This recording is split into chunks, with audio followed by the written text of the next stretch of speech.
குகையின் நாட்கள் உங்கள் கெபியில் இருந்து அல்லது குகையில் இருந்து நீங்க பலனுள்ளவர்களாய் வெளியே வர வேண்டும்.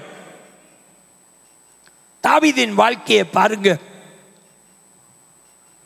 தாவீது சாமுவேல் ராஜா அபிஷேகம் பண்ணின பிறகு ஒரு புதிய அபிஷேகத்தோடு தாவீது வாழ்ந்து கொண்டிருந்த பொழுது சவுல் தாவீதை அரவணைத்து அவனுடைய ராஜாவோடு சவுலோடு இருக்கும்படியாக வேண்டி சவுலோடு தாவீது இருக்கிற நாட்கள்ல சவுலுக்கு ரொம்ப பொறாமை வந்துட்டுது. இவனை இப்படியே விட்டுட்டா என்னை விட இவன் மேல வந்துருவான். இப்ப தாவீதுக்கு இந்த குகையின் நாட்கள்ல என்ன செய்வதுன்னு தெரியாது. நம்ம எல்லாருக்கும் நம்ம வாழ்க்கையில குகையின் நாட்கள் இருக்கிறது. யோசித்து பாருங்க. 3 காரியங்களை பார்க்கிறோம் தாவீதின் வாழ்க்கையில. தாவீது இப்பொழுது குகையில் தனியாக இருக்கிறார். ஒன்னாவது, அவரால் சவுலுடன் தொடர்ந்து இருக்க முடியவில்லை. இரண்டாவது, நோபின் ஆசாரியர்களுடன் இருக்க முடியல. அப்ப யோசித்து பாருங்க, உங்களுடைய வேதனையின் நாட்கள்ல எங்க ஓடுறதுப்பா? எங்க ஓடுறது? ஒண்ணுமே முடியல. தாவீதோடு சவுலோட இருக்க முடியல.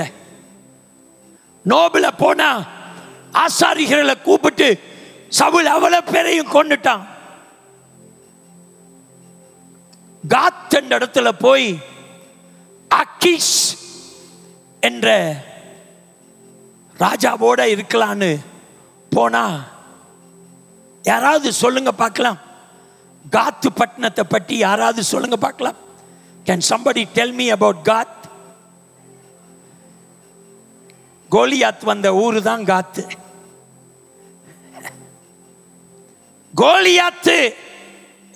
கோலியாத்து வந்த ஊரு தான் காத். உங்களுக்கு வேதனை வரைக்கும் எங்க போறன்னே உங்களுக்கு தெரியாம இருக்கும். கொலைந்து போயிருப்பீங்க. முதலாவது யாரோட இருக்க முடியல?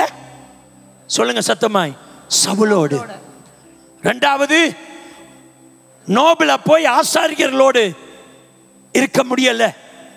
மூணாவது, அக்கீஷ் ராஜா விட்ட போனா அவனுக்கு இவனை வைக்கோன் ஒத்து வரல. ஒரு பைத்தியக்கார மாதிரி தாவீது அவனை காட்டிட்டு ஓடிட்டான்.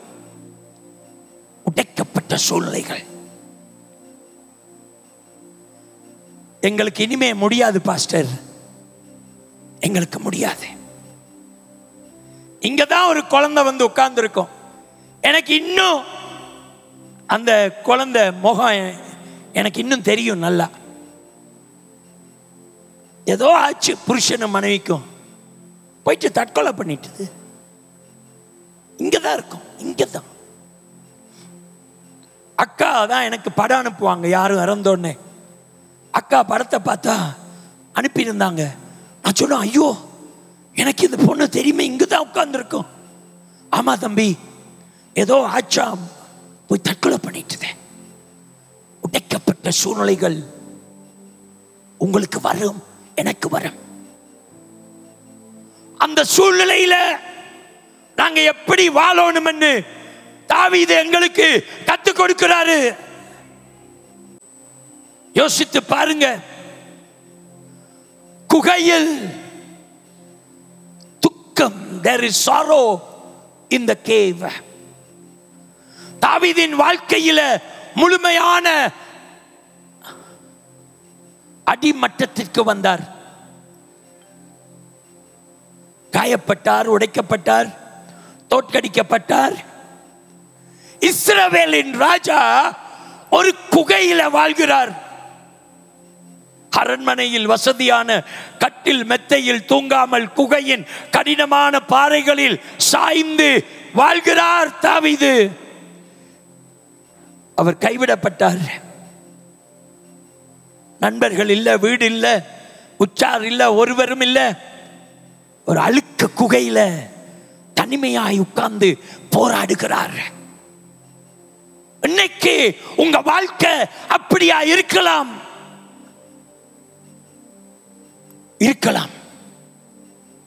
என் வாழ்க்கையில ஒரு குகை, அந்த குகையில ஒரு சோகம். இரண்டாவது பார்க்கிறோம், குகையில he was lonely. தனிமை தனிமை தனிமை. வாசிங்கம்மா இத. கெபியில் தனிமை இருக்கிறது. தாவீது தனது குடும்பத்தினரிடமிருந்தும் நண்பர்களிடமிருந்தும் அவரை பின்பற்றி வந்தவர்களிடமிருந்தும் துண்டிக்கப்பட்டுள்ளார். அவர் மற்றவர்களுடன் எவ்வித தொடர்பும் இல்லாத ஒரு இடத்தில் இருக்கிறார். தாவீது தன் கூட இப்போது யாருமே இல்லை, ஆனால் தன்னோடு தேவன் மட்டுமே இருக்கும் ஒரு இடத்திற்கு கொண்டு வரப்பட்டார். தேவன் இருக்கிற இடத்துல தாவீது போய் சொல்லுகிறாரு, நான் குகையில இருந்தாலும், யார் என்ன கைவிட்டாலும், யார் என்ன விட்டு போனாலும், என்னோட இஸ்ரவேலின் தேவன் இருக்கிறார். ஆமென். ஹல்லேலூயா. கை தட்டி நான் சத்தமாய் தட்டி வாயை திறந்த அப்பாவை துதிக்கணும். பாஸ்டர், பாஸ்டர், எங்க மகளை பொண்ணு தங்கம் போல வளர்த்தோம்.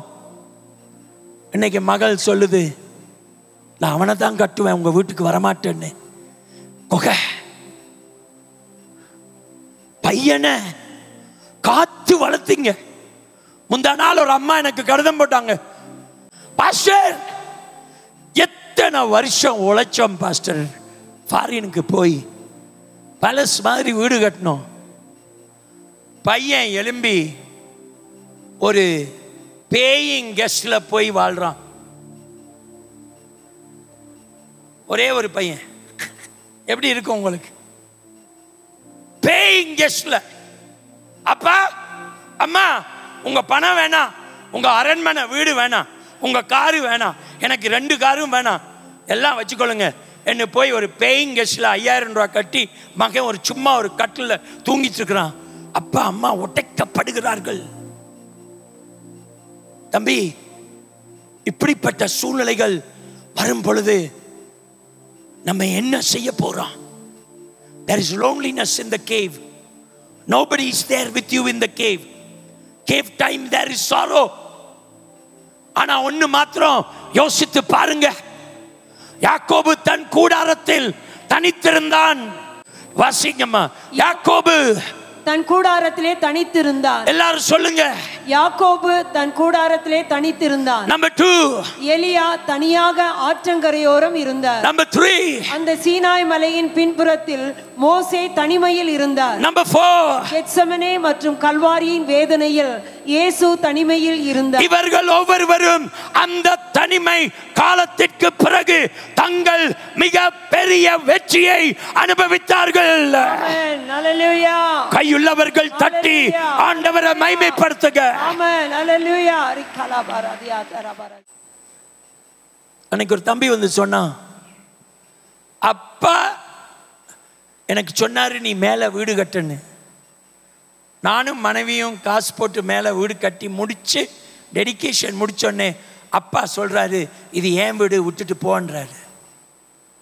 சொந்த அப்பா. எங்க பாஸ்டர் போவேன்? நான் சொன்னேன், சண்டை பிடிக்காதீங்க, போயிருங்க போயிருங்க. எனக்கு இந்த ரோட்ல அம்மாமாரெல்லாம் உட்காந்துருப்பாங்களா, நான் மதுரைக்கு இங்கேருந்து காரில் போகிறேன்னா எனக்கு ரொம்ப சந்தோஷம். போகிற வழியில் ஒரு அம்மா உட்காந்து இருந்துச்சு. உடனே காரை நிப்பாட்டிட்டு இறங்கி போய், அம்மா நீ இவ்வளோ வயசு போயிருக்கிறியே, ஏம்மா இங்கே உட்காந்துருக்கிற?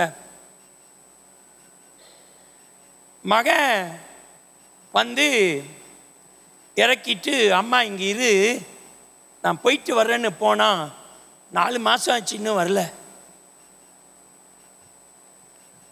நான் அழுதுட்டேன். அந்த அம்மாவுக்கு எப்படி இருக்கும்?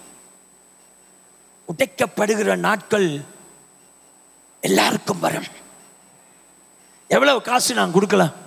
என் பாக்கெட்டில் எப்பவும் காசு வச்சிருப்பேன். டக்குன்னு எடுத்து கொடுத்தா நம்ம அம்மா இதை நீ வச்சுக்கோ, நான் ஜெபம் பண்றேன் ஏசப்பா என்று சொல்லு. உங்க மகன் வராட்டியும் அந்த பேய் ஆண்டவர் உங்களை காப்பாற்றுவாரு.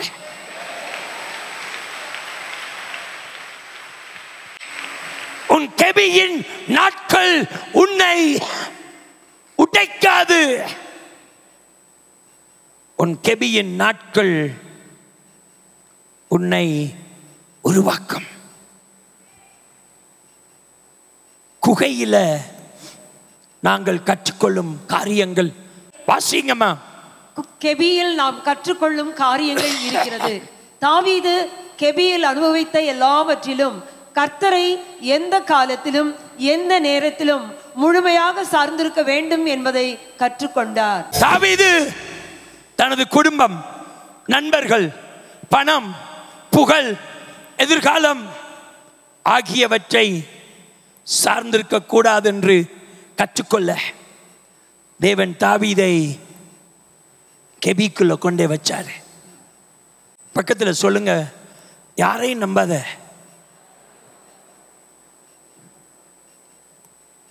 இந்த வருஷம் 48 வருஷம், இந்த வருஷம் டிசம்பர் 5 48வது வருஷம் ஊழியத்தில். ஹல்லேலூயா, ஹல்லேலூயா. சில பேருக்கு இன்னும் 30 வயசு ஆகல. நீங்க பிறக்க முதலே நான் ஊழியத்தை தொடங்கினவன், கஷ்டப்பட்டு வாழ்ந்தவன்.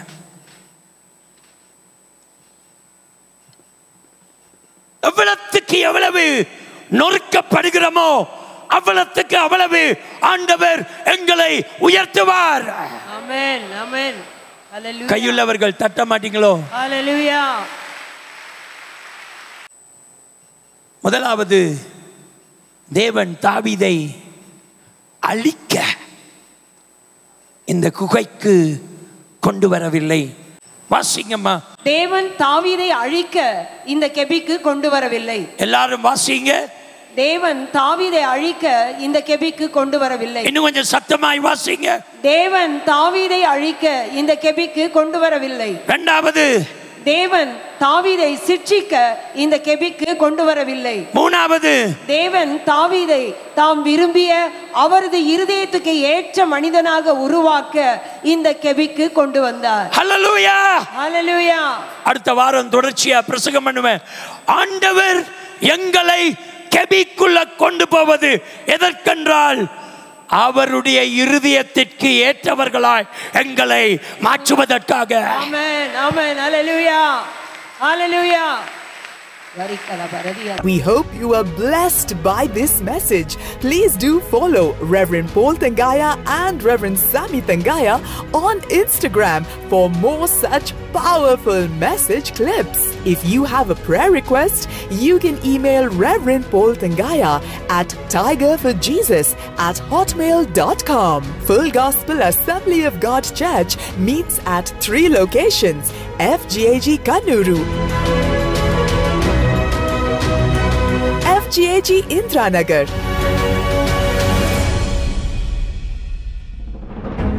and the FGAG Prayer and Retreat Center. If you'd like to support this ministry, you can send in your offerings via GPay or PhonePay to 98864 11111, or you can also scan the QR code.